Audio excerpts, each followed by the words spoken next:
bon. Oui, monsieur Augier, est-ce que vous m'entendez? Oui, tout à fait Daniel, je vous entends 5 sur 5. Alors, monsieur Augier, voilà, je voulais savoir exactement, donc là vous êtes envoyé spécial en direct de Melbourne à Smith Street plus exactement. Pouvez-vous nous dire un petit peu la situation sur place actuellement? Alors tout à fait, oui, Daniel, Daniel, oui, non. Oui, je vous écoute. Effectivement, tout à fait, Daniel. La situation sur place c'est bien simple. Je me trouve actuellement à Melbourne, au milieu de l'Australie. L'Australie, le pays de la chaleur, le pays du soleil. L'Australie où de nombreux touristes aujourd'hui se ruent vers cette terre d'accueil, cette terre où les gens, malgré leur hiver européen, peuvent profiter d'un été toute l'année. Effectivement, la meilleure période pour voyager en Australie se situe entre le mois de décembre et le mois de mars, là où le soleil est le plus présent sur le territoire.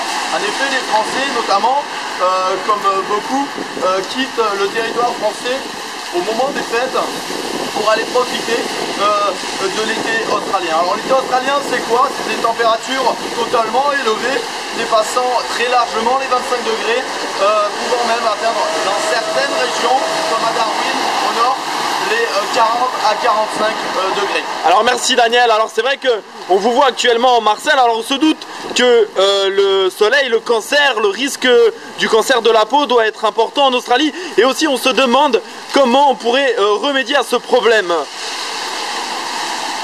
Un petit conseil peut-être pour aider les touristes français donc à se protéger contre ce soleil. Daniel, vous m'entendez?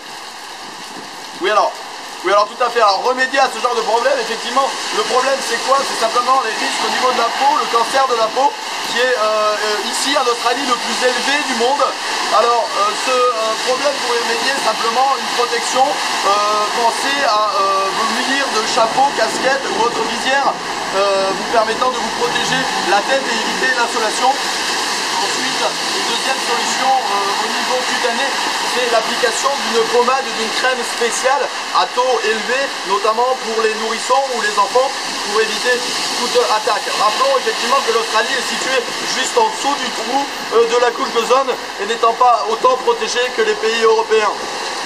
Une autre solution à voir, ce sont les lunettes de soleil. Effectivement, les lunettes de soleil, pensez à vous munir de protection et de verres spéciaux que vous trouverez chez un opticien plutôt que chez des grandes surfaces à prix moins élevé. Effectivement, ce genre d'objets seront de beaucoup moins bonne qualité. Alors merci Daniel donc d'avoir éclairci donc la situation pour nos futurs voyageurs, nos futurs aventuriers qui s'apprêteront à entamer un grand voyage à travers l'Australie, à travers le soleil, la chaleur. Merci Daniel, merci pour tout.